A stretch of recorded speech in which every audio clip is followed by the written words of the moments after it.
तो अब हम लोग स्टार्ट कर रहे हैं एक्सरसाइज 4.1 का question number 2।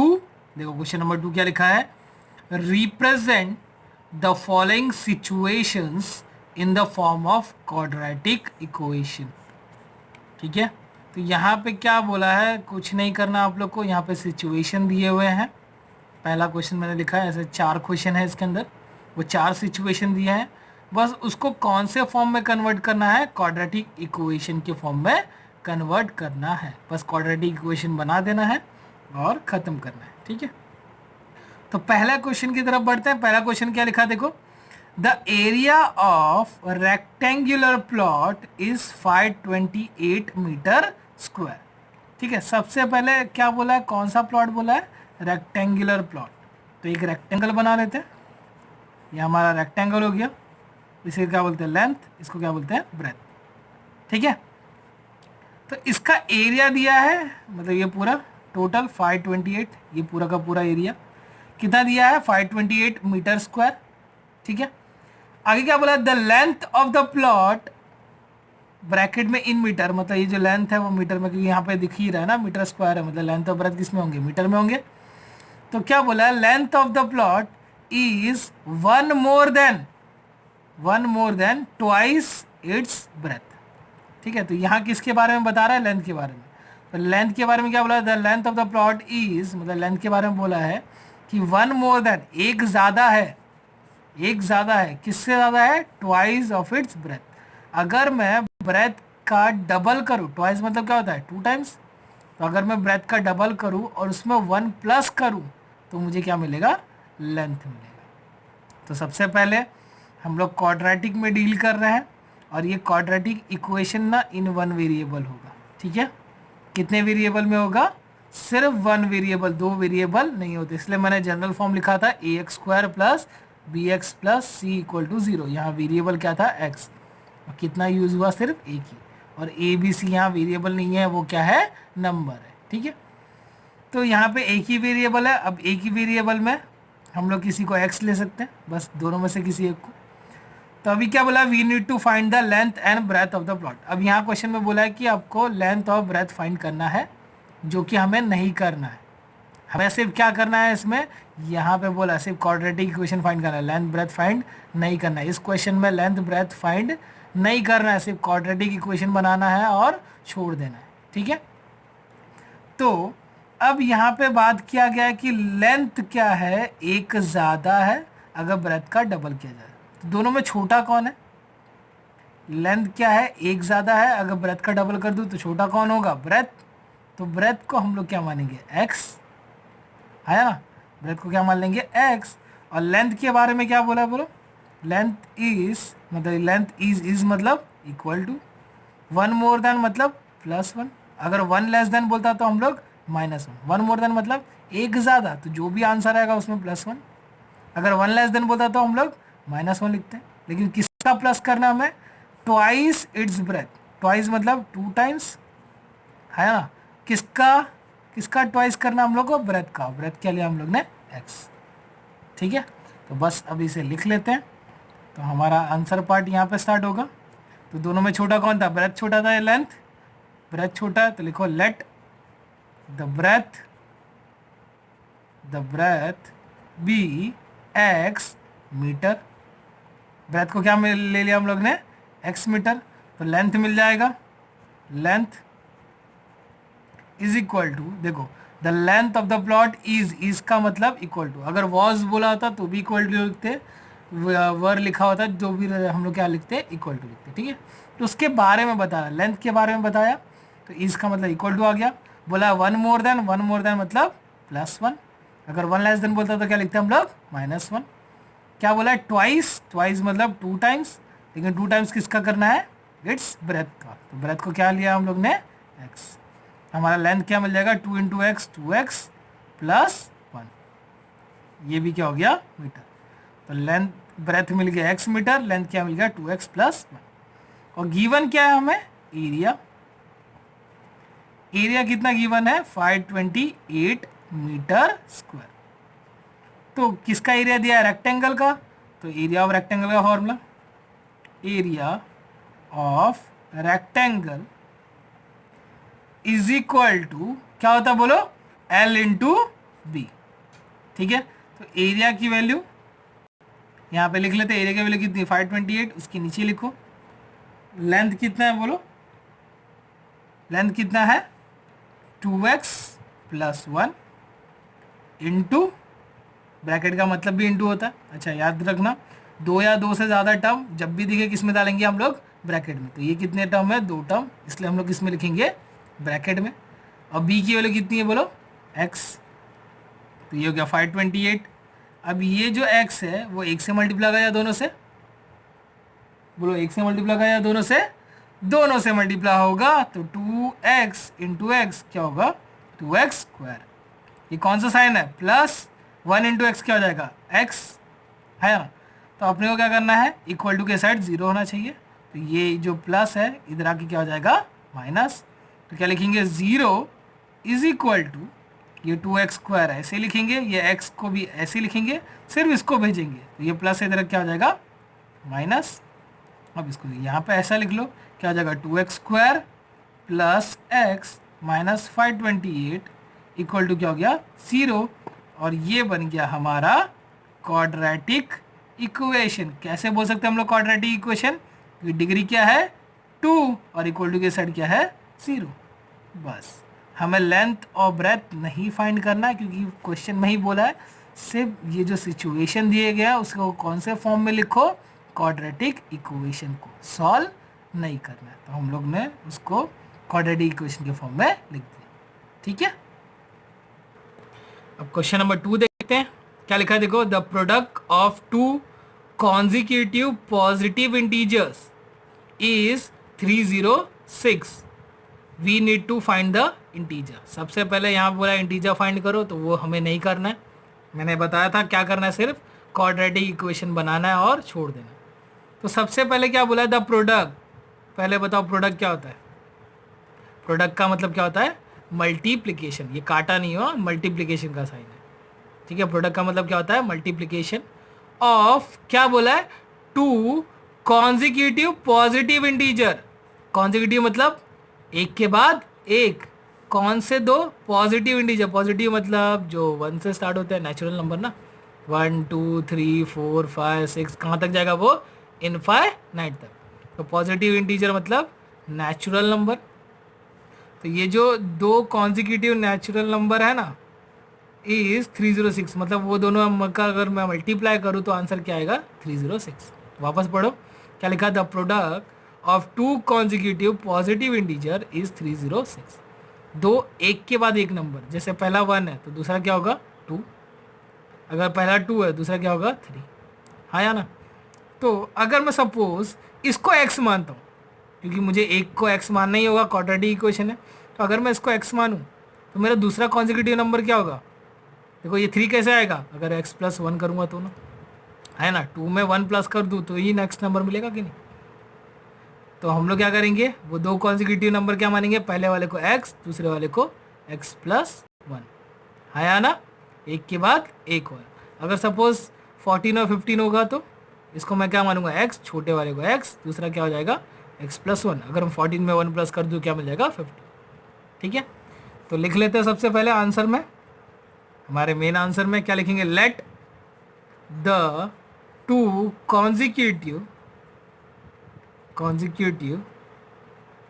Positive integers be x and x plus 1।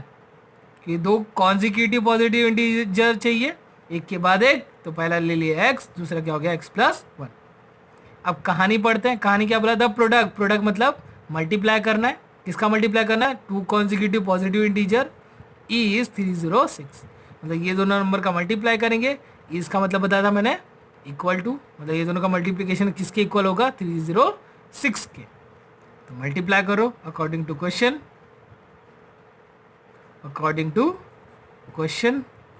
Question में क्या बोला है, ये दोनों का क्या करना है हमें, मल्टीप्लाई। तो x इंटू ये दो टर्म है, तो मैंने बोला दो टर्म किस में लिखा जाता है, ब्रैकेट में। दो या दो से ज़्यादा टर्म हमेशा किस में लिखना है, ब्रैकेट में। क्यों लिखना है, मिस्टेक नहीं करना है इसके लिए। तो ये दोनों का प्रोडक्ट इज मतलब इक्वल टू कितना आएगा 306। चलो मल्टीप्लाई कर लेते हैं।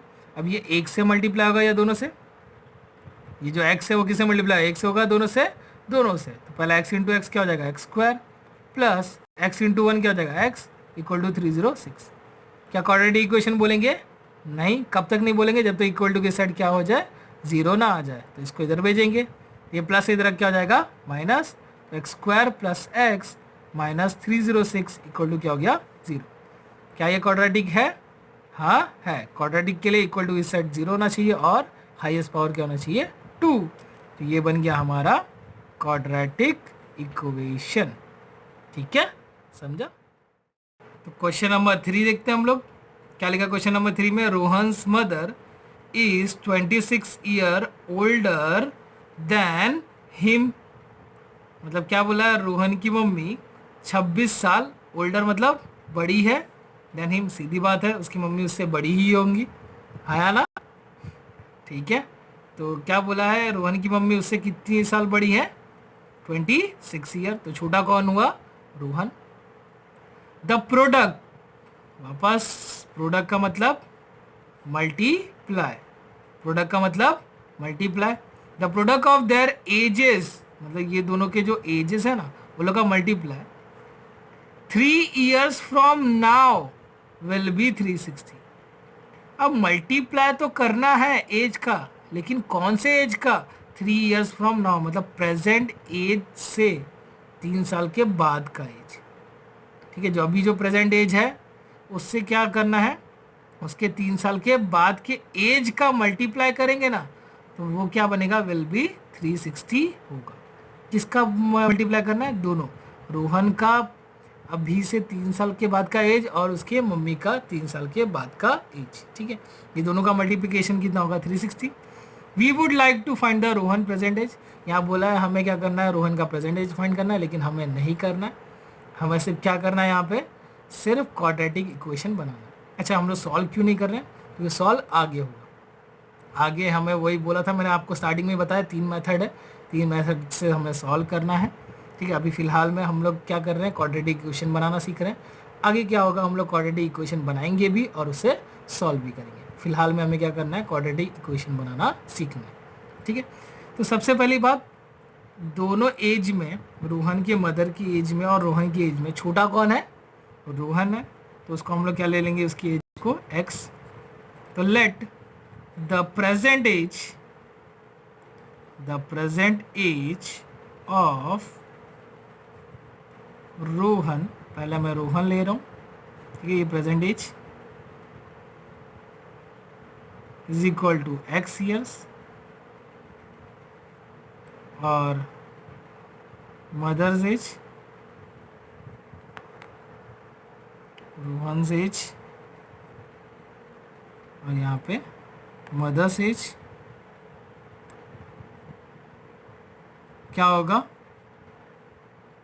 कितने साल बड़ी है? 26 साल। तो क्या हो जाएगा? x plus 26 years. ये क्या है? दोनों की प्रेजेंट एज। लेकिन ये जो 360 है वो 360 कैसे आएगा? मल्टीप्लाई करना हमें, लेकिन मल्टीप्लाई किसका करना है? वो कौन सी एज को? जो अभी से 3 साल बाद की है, 3 ईयर्स फ्रॉम नाउ। तो हमें क्या करना है? अभी आफ्टर 3 ईयर्स का एज निकालना है। किसका? एक का निकालना है या दोनों का? दोनों का निकालना है। तो यहाँ पे लिखेंगे एज आफ्टर 3 ईयर्स। तो पहला हम लोग निकाल ले रोहन का एज। तो बोलो रोहन की एज अभी फ़िलहाल में प्रेजेंट कितनी है? x। तो 3 साल बाद क्या होगी? 3x होगी ना। इसमें क्या करेंगे? 3 इंटू कर देंगे, आया ना? बोलो मल्टीप्लाई करेंगे ना, 3 इंटू एक्स। नहीं होगा, यहाँ पे क्या होगा? +3 होगा। क्यों +3 होगा? अगर सपोज मैं बोल रहा हूँ कि अगर आपकी एज 20 ईयर्स है, ठीक है, तो 3 साल बाद कितनी होगी? 23। तो क्या आपने मल्टीप्लाई किया उसमें? नहीं ना, मल्टीप्लाई नहीं किया। क्या किया? 3 को प्लस किया। तो वैसे ही अगर रोहन की प्रेजेंट एज x है तो 3 साल बाद क्या होगी, x+3 होगी। और उसके मदर्स की एज कितनी होगी, मदर्स एज क्या होगी बोलो, प्रेजेंट एज क्या है x+26, इसमें क्या हो जाएगा +3 ऐड हो जाएगा। तो ऐड कर दो, x+26 + 3 कितना हो जाएगा 29 ईयर्स। ठीक है, ये दोनों का क्या आ गया 3 साल के बाद का एज। ये है रोहन का और वो है उसकी मम्मी का। तो आगे क्या बोला है यहाँ पे, प्रोडक्ट मतलब मल्टीप्लाई करना है, कौन से एज का, 3 साल के बाद का, और वो कितना होगा 360। तो आगे सॉल्व कर लेते हैं हम लोग। तो अब लिख लेते हैं अकॉर्डिंग टू क्वेश्चन में क्या बोला है, मल्टीप्लाई करना है किसका, रोहन का प्रेजेंट एज, मतलब सॉरी 3 साल के बाद का एज और उसके मदर का। तो 3 साल के बाद का एज क्या था x+3, और ये रोहन का एज था, और मदर का कितना था x+29। यहाँ पे क्या होगा मल्टीप्लाई, ब्रैकेट का भी मतलब क्या होता है मल्टीप्लाई। तो ये मल्टीप्लाई करने के बाद आंसर कितना आ रहा था 360। अब ये मल्टीप्लिकेशन सिखाया था अभी मैंने, कैसे होगा, पहला नंबर दोनों से, दूसरा नंबर दोनों से, क्योंकि यहाँ पे क्या है दोनों दो टर्म वाले। तो पहला नंबर क्या है x, वो किससे मल्टीप्लाई होगा, दोनों से, तो ब्रैकेट में क्या लिखेंगे x+29। अब बताओ दूसरा नंबर क्या है +3, जो साइन है उसके साथ लिखेंगे, किससे मल्टीप्लाई होगा, दोनों से, तो दोनों लिख दो x+29 इक्वल टू कितना हो गया 360। अब मल्टीप्लाई करो, तो ये दोनों से मल्टीप्लाई होगा, x इंटू एक्स क्या हो जाएगा x² प्लस 29 इंटू एक्स क्या हो जाएगा 29x, प्लस यहाँ पे प्लस है तो अंदर का साइन चेंज नहीं होगा, 3 इंटू एक्स क्या होगा 3x, प्लस अब 29 इंटू 3 करना है, तो 3 9 ज़ा 27, 2 कैरी, 3 2 ज़ा 6 प्लस 2 क्या हो गया 8 इक्वल टू क्या हो गया 360। अब सॉल्व कर लेते हैं, ये x² ऐसे ही रहेगा क्योंकि स्क्वायर वाला और कोई नंबर नहीं है, देखो x वाला दिख रहा है यहाँ पे सेम पावर वाला, तो प्लस प्लस क्या होगा +29 + 3 कितना हो जाएगा 32x, प्लस ये विदाउट वेरिएबल वाला नंबर 87, इसको यहीं रखो। और यहाँ पे एक बोलो क्वाड्रेटिक इक्वेशन के लिए क्या चाहिए, इक्वल टू के साइड 0 चाहिए, इसको इधर भेजेंगे, ये प्लस इधर क्या हो जाएगा माइनस, इक्वल टू क्या बच गया 0। अब ये सॉल्व कर लेते हैं, ये x² ऐसे ही रहेगा, ये 32x ऐसे ही रहेगा, यहाँ प्लस माइनस क्या होगा माइनस, तो यहाँ माइनस कर लेते हैं, देखो 360 माइनस क्या करना है 87, माइनस कर लो, देखो 0 में से 7 नहीं जाएगा, एक नंबर यहाँ पे देंगे, क्या बन जाएगा ये 10, तो 10 में 7 गया कितना आया 3, ये क्या बन जाएगा 5, एक नंबर यहाँ से आएगा, क्या बन जाएगा 15, क्योंकि 5 में से तो 8 जाता नहीं, एक नंबर लेंगे, 15 में 8 गया कितना आएगा 7, ये क्या बन जाएगा 2, कितना है 273, लेकिन साइन ऑफ ग्रेटर नंबर, तो 360 बड़ा या 87, 360 बड़ा है, उसका साइन क्या है माइनस, इक्वल टू क्या हो गया 0। तो आगे सॉल्व करना है क्या नहीं करना, यहाँ पे ख़त्म करना है, हमें सिर्फ क्या बोला है क्वाड्रेटिक इक्वेशन बनाओ, देखो बन गया ना क्वाड्रेटिक, हाईएस्ट पावर 2 और इक्वल टू का साइन। ठीक है, तो अब आ रहे हैं हम लोग क्वेश्चन नंबर 4, याद रखना बहुत इंपॉर्टेंट क्वेश्चन है, आपके बुक में ही ये एक पहला क्वेश्चन करने जा रहा हूँ, आगे जाके आपको ऐसा सेम 2 और क्वेश्चन मिलेंगे और आपको बोर्ड में भी ये क्वेश्चन पूछने के ज़्यादा चांसेस है। ठीक है, तो बहुत इंपॉर्टेंट क्वेश्चन है, इसको ध्यान से देखना कैसे सॉल्व करते हैं। ठीक है, तो हम लोग पढ़ते हैं, देखो क्या लिखा, अ train travels a distance of 480 kilometre at a uniform speed. एक ट्रेन है, उसने कितना डिस्टेंस कवर किया है 480 kilometre eight uniform speed. Uniform मतलब जो स्कूल में कपड़ा पहन के जाते वो वाला क्या, नहीं, यूनिफॉर्म मतलब सेम, एक सेम स्पीड से जा रही थी, उसने कितना डिस्टेंस कवर किया 480 किलोमीटर। अब क्या बोला, if the speed had been 8 kilometre per hour less than it would have taken 3 hours more to cover the same distance। वापस पढ़ लेते क्या लिखा, if the speed had been 8 kilometre per hour less, अगर speed को 8 kilometre per our से कम कर दिया जाए, then it would have taken 3 hour more to cover the same distance. मतलब ये सेम डिस्टेंस, मतलब 480 किलोमीटर अगर हम लोग को वापस जाना है और हम लोगों ने स्पीड जो पहले थी उससे 8 किलोमीटर पर आवर कम कर दी। सपोज कि पहले हमारी थी 100 किलोमीटर पर आवर की स्पीड से जा रहे थे, तो अभी क्या किया, 8 किलोमीटर पर आवर से कम कर दिया, तो अभी कौन सी स्पीड से जा रहा होगा, 92 किलोमीटर पर आवर से। ठीक है ना। तो ये मैंने एग्जांपल दिया सपोज करके। तो अगर 8 किलोमीटर पर आवर से हम लोग कम कर दिया जाए तो क्या बोला है कि 3 घंटे ज़्यादा लगेंगे ये सेम डिस्टेंस कवर करने के लिए। सीधी बात है ना, अगर स्पीड कम है तो टाइम ज़्यादा ही लगेगा। तो we need to find the speed of the train. तो अभी फ़िलहाल में हमें वो स्पीड पता नहीं करना है, हमें सिर्फ क्या बनाना है, क्वाड्रेटिक इक्वेशन बनाना है और छोड़ देना है। लेकिन आगे जाके इसका क्वाड्रेटिक इक्वेशन बनाना भी है और सॉल्व भी करना है। तो अभी फ़िलहाल में ये बनाना सीखना है हमें। ठीक है। तो यहाँ पे क्या बात की है स्पीड की, एक तो पहला यूनिफॉर्म स्पीड है, और जब 8 किलोमीटर से कम कर देंगे तो नया स्पीड बन जाएगा। ठीक है। और दूसरी बात है, यहाँ पे हमें डिस्टेंस भी दिया है, और डिस्टेंस के बाद हमें क्या बोला है कि 3 आवर्स क्या लगते हैं, ज़्यादा लगते हैं। मतलब यहाँ तीनों चीज़ें, यहाँ हमें स्पीड भी दिया है, मतलब स्पीड दिया नहीं है उसको बताना है, तो उसको तो हम लोग एक्स सपोज करने वाले हैं। हमें टाइम भी बता के दिया है और डिस्टेंस भी बता के दिया है, तो इसका फॉर्मूला भी हमें आता है। ठीक है, उससे ही चलेंगे। तो सबसे पहले आंसर में हमें जो फाइंड करने बोला उसको एक्स मानेंगे। तो एक्स क्या फाइंड करने बोला, स्पीड। तो हम लोग क्या करेंगे, जो यूनिफॉर्म स्पीड है उसको हम लोग एक्स सपोज कर लेंगे। Let the uniform speed be x kilometre per hour. ठीक है। तो ये जो सेम स्पीड से जाती है ट्रेन उसको मैंने क्या सपोज कर लिया है, एक्स किलोमीटर पर आवर। ठीक है। अब क्या दिया हम लोग को, डिस्टेंस दिया हुआ है। डिस्टेंस कितना दिया हुआ है बोलो, 480 किलोमीटर। वो चेंज नहीं हो रहा है क्योंकि यहाँ पे भी बोल दिया है कि सेम डिस्टेंस कवर करने के लिए अगर स्पीड को कम कर दिया जाए तो 3 घंटे ज़्यादा लगेंगे। तो ये 480 किलोमीटर चेंज नहीं हो रहा है, डिस्टेंस सेम ही है।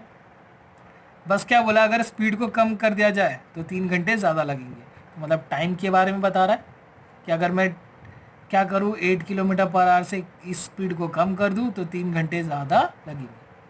तो टाइम का कोई फॉर्मूला है क्या, टाइम का फॉर्मूला आता है, क्या होता है, डिस्टेंस अपॉन स्पीड। टाइम का फॉर्मूला क्या होता है, डिस्टेंस अपॉन स्पीड। तो हम लोग क्या करेंगे, इसमें टाइम निकालेंगे। क्यों टाइम निकालेंगे पता है, एक तो डिस्टेंस दिया हुआ है और स्पीड भी दिया। देखो यूनिफॉर्म स्पीड को क्या ले लिया मैंने, एक्स, और दूसरा स्पीड भी तो यहाँ मिल जाएगा, नया वाला स्पीड, जब 8 किलोमीटर से कम करेंगे। ठीक है। तो यहाँ पे हमें कौन सा फॉर्मूला लगाना है, टाइम का, और टाइम का फॉर्मूला क्या होता है, डिस्टेंस अपॉन स्पीड। ठीक है। तो पहले न्यू स्पीड पता कर लेते हैं। तो अकॉर्डिंग टू क्वेश्चन,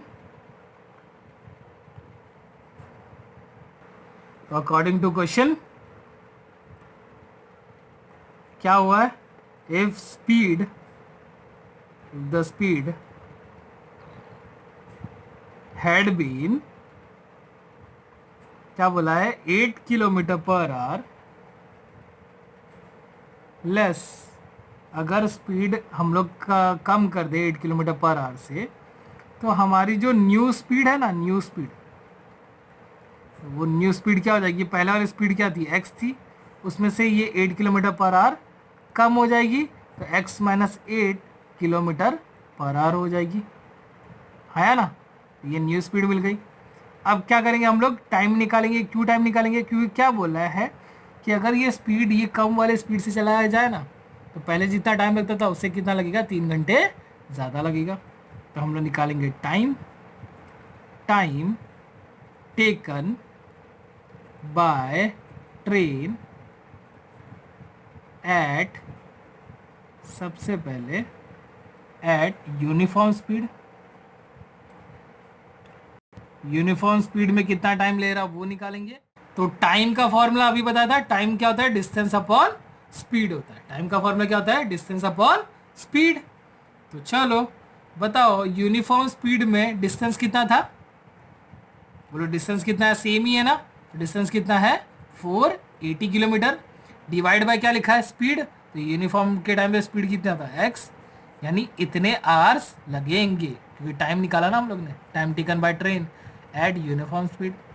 और दूसरा एट न्यू स्पीड। तो वापस स्पीड का वही हमारा टाइम का फॉर्मूला क्या होता है? Distance upon speed. तो डिस्टेंस कितना था? 480। डिस्टेंस तो चेंज ही नहीं हो रहा है, लेकिन न्यू स्पीड क्या हो गई? चेंज। वो क्या बन गया? x minus 8। इतना टाइम लग रहा है ना। अब बताओ, क्या बोला है कि अगर 8 किलोमीटर पर आवर से कम कर दिया जाए तो 3 घंटे ज़्यादा लग रहे हैं किसके? पहले के मुकाबले। तो टाइम कहाँ ज़्यादा है? यहाँ ज़्यादा है या यहाँ ज़्यादा है? यहाँ ज़्यादा है। यहाँ कितना ज़्यादा है? 3 घंटे ज़्यादा है। ठीक है, इसके कंपेयर में। ठीक है, तो हम लोग क्या करेंगे? अगर ये टाइम में से इस टाइम को माइनस करें तो हमें आंसर क्या मिलेगा? 3, क्योंकि ये 3 घंटे ज़्यादा है। सपोज़ मैं एग्जांपल ले लूँ, सपोज़ यहाँ पे मुझे लगते थे पहले 10 घंटे, है ना। यूनिफॉर्म स्पीड थी तो कितने लगते थे? 10 घंटे। तो न्यू स्पीड में कितना टाइम लगेगा? 13, कि 3 घंटे ज़्यादा लगता है। यानी अगर मैं 13 में से 10 माइनस करूँ तो 3 मिलेगा ना, है ना। तो अगर मैं इसमें से ये माइनस करूँ तो आंसर क्या मिलेगा? 3। तो यहाँ पे लिखेंगे, क्या लिखेंगे? 480 x minus 8 minus 480 upon x equal to क्या हो जाएगा? 3। हो गया। अब देखो, दोनों में कुछ कॉमन दिख रहा है। देखो अभी ये सॉल्व नहीं हुआ, क्वाड्रेटिक इक्वेशन बनाना है। तो सबसे पहले ऊपर कॉमन दिख रहा है। क्या कॉमन दिख रहा है? 480, उसको बाहर निकाल दो।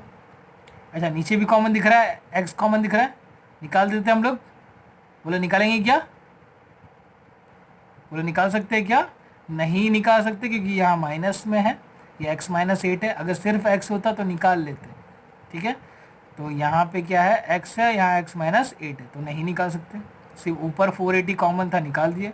यहाँ 480 निकल के क्या बच गया? 1 बच गया, x माइनस 8 हो गया। ये कौन सा साइन है? माइनस। यहाँ 480 निकल के क्या बच गया? 1 बच गया, नीचे क्या हो गया? x इक्वल टू क्या हो गया? 3। अब डिनोमीटर सेम है क्या? नहीं है, तो क्या होगा? Cross multiply. इधर मल्टीप्लाई होगा ये इधर, तो मल्टीप्लाई करो 480, ये क्या हो जाएगा? x इंटू 1 एक्स माइनस, ये इधर मल्टीप्लाई होगा तो ब्रैकेट में डालेंगे, क्यों ब्रैकेट में डालेंगे? क्योंकि दो टर्म है ना। अपॉन एक दूसरे से मल्टीप्लाई होगा तो क्या होगा? x minus 8 into x is equal to 3। ये हो गया 480। अब ये ब्रैकेट ओपन कर लो, क्या हो जाएगा? x, यहाँ ब्रैकेट ओपन होगा तो क्या होगा? साइन चेंज, तो क्या होगा? माइनस एक्स और प्लस 8 अपॉन ये एक से मल्टीप्लाई होगा दोनों से x into x x square minus 8 into x 8x equal to 3। देखो ये x और x कट गया, ये क्या हो जाएगा? 480 इंटू 8, क्योंकि ऊपर से मल्टीप्लाई ऊपर ही है ना, upon x square minus 8x equal to 3। अब ये जो डिवाइड है इधर क्या हो जाएगा? मल्टीप्लाई, और ये 3 क्या हो जाएगा? इससे मल्टीप्लाई, तो इधर क्या हो जाएगा? डिवाइड। तो आगे कर लेते हैं हम लोग।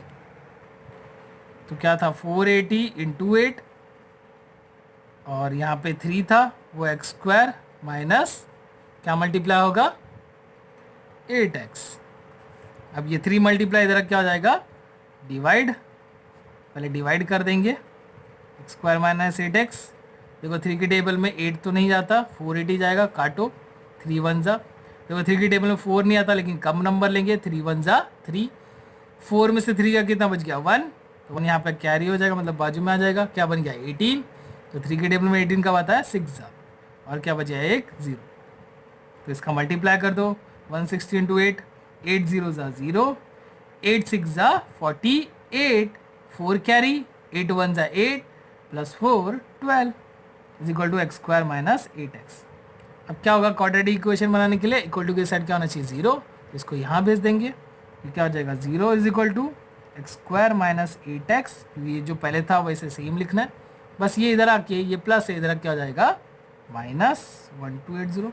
अब सीधा लिख लो चाहिए तो, x square minus 8x minus 1280 equal to क्या हो गया?